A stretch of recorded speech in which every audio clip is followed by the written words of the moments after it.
Welcome to Smaller Solutions. Today we're doing a relook.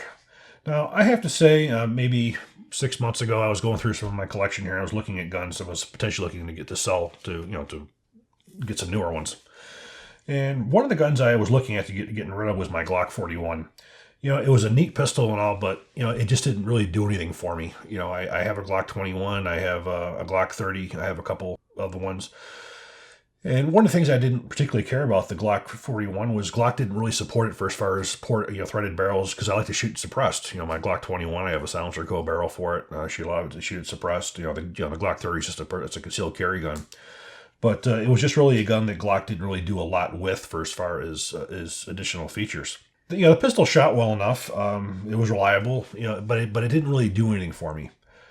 But then when I looked at it, I thought, what? Maybe we can breathe some extra life into it. Maybe we can make some changes to it and make me like the gun again. So that's exactly what I did. And one of the first things that I decided to do was I wanted a threaded barrel for it. So I contacted Lone Wolf and said, I want to try one of your barrels. So they had sent me one of their barrels. It was a 5 7/8 by 28 thread on it. It was a standard cut barrel, so this is one you could fire lead in. You could fire any kind of ammunition that you wanted in. And basically, they claimed that it was a match grade barrel, 416 stainless steel, salt bath nitride type finish. And it was an MSRP of $167. Well, when I swapped the barrels out and I put this one in here, so now I was able to place my silencer suppressor on here. So the next thing, once I add a suppressor on here, I need a silencer suppressor height sights. So I went to Ameriglow. Now, the sights that came on this gun were just your run-of-the-mill Trijicon or tritium night sights that were manufactured by Glock, or Glock outsourced from somebody. So I went to Ameriglow, and what I did was I liked the sights that came on the Gen 5 Glock, the Ameriglow with the green rear, and then they have the front had the orange outline. So I went and I did that. So we had added those on there. So I was very, very pleased with those. These are some of the nicest suppressor height sights. So then I decided I wanted to try a new type of a sight, so I went with the Leupold Delta Point Pro. Well, there's only one negative aspect of this one, because it sits up so high, it negated my ability to have co-witness with my suppressor height sights. So, I didn't have co-witness, but if I was to take this off, I would have that that proper ability to use the sights.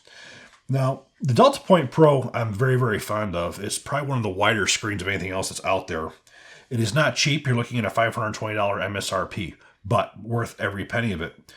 Uses a CR2032 battery, 2.5 MOA dot with a height of 1.30 inches and a length of 1.82 inches. So there was one more thing we decided I wanted to try on here, was a different recoil type spring. Now, about 4 years ago, I had gotten a package sent to me by a company. It was called DPM. I didn't know what they were. I didn't know what the recoil springs were. They had sent me some for Glock, SIG, Beretta, and they sent me one for an AR-15 as well. A different type of recoil springs. Went in my drawer. I didn't really think too much of it at all. I was doing some internet research, and all of a sudden DPM came up, what they were. I said, wait a minute, it looks sort of familiar. So I went to my boxes, and sure enough, that's what it was. So I figured I would try something different. Now, of course, the G41 comes with a standard Gen 4 type recoil assembly with dual recoil springs. Actually, it has 3 recoil springs. So I figured we'd give this one a try.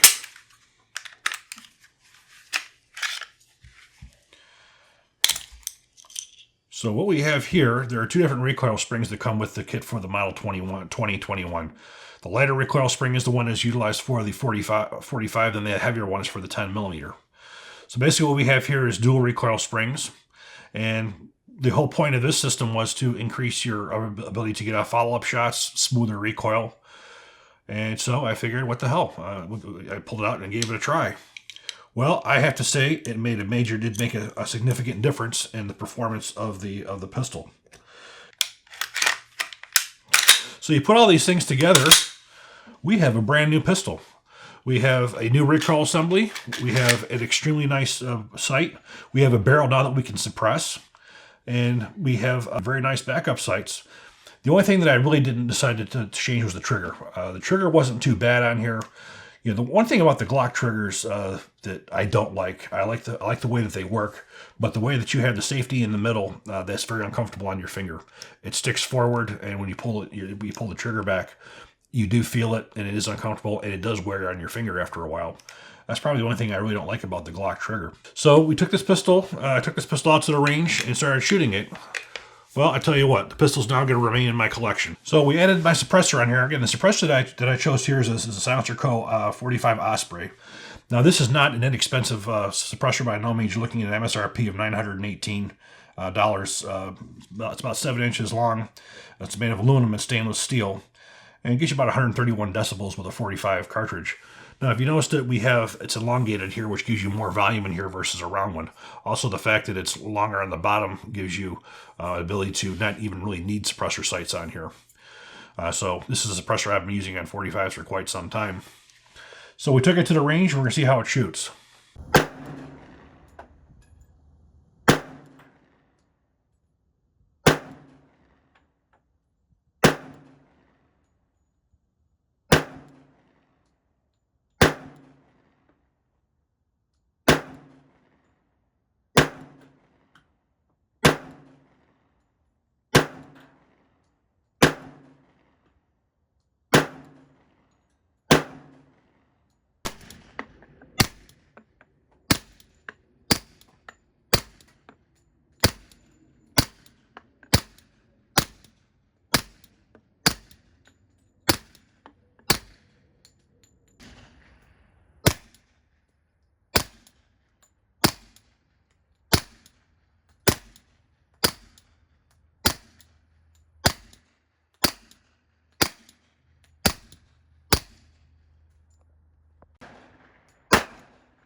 Going on today?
Well, as you're going to see from the targets, the accuracy was incredible. This new Wolf barrel, I was very, very pleased. It definitely outshot the Glock barrel that it came with.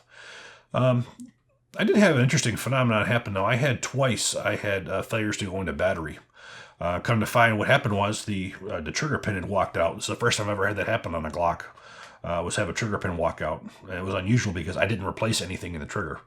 So something could have just come loose in there, but it did cause some failures. Once we pushed that back in, heard that click, locked it back into place, the problem went away. The ammunition that we used was primarily Black Hills ammunition, their 230 grain full metal jacket.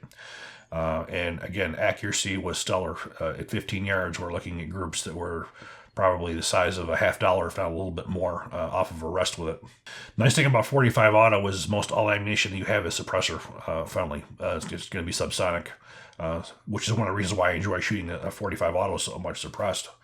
Now, having the Glock 41, which makes this thing different from the Glock 30, the frame's about the same, but you do have a narrower slide, and you do have a little bit, your edges are broken off a little bit more, and it's not nearly as squared as the Glock 21. So, overall, by making these changes to it, it's not, it was less, you're looking well over $1,000+ for the parts minus the suppressor to really get this gun to, to where I really enjoyed it. But this saved it from being sold out of my collection by having the addition of all these newer components. The Glock 41, for the most part, Glock hasn't really supported with threaded barrels.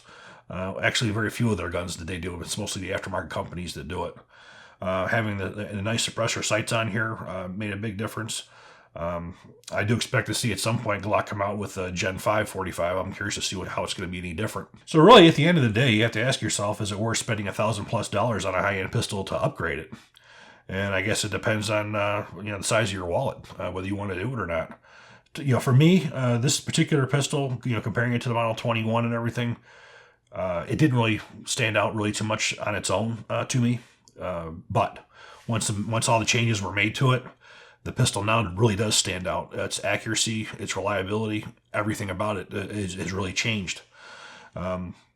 This is one area where Glock has dropped the ball, I think, on a lot of things. Is when they present something, this is it, this is perfection, this is the only way it's going to be, and it ends up having the customer has to go out and get all the features that make this gun that much better.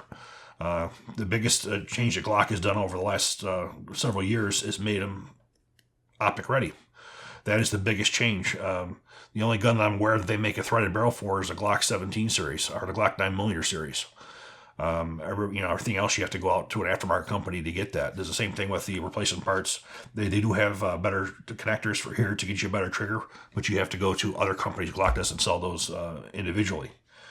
So, but it did take well over $1,000+ to get this pistol to really where it was something that was really special, and it's going to be a keeper. So I do hope you all enjoyed this video. If you do, please click like, please subscribe, and even better, share. Thank you.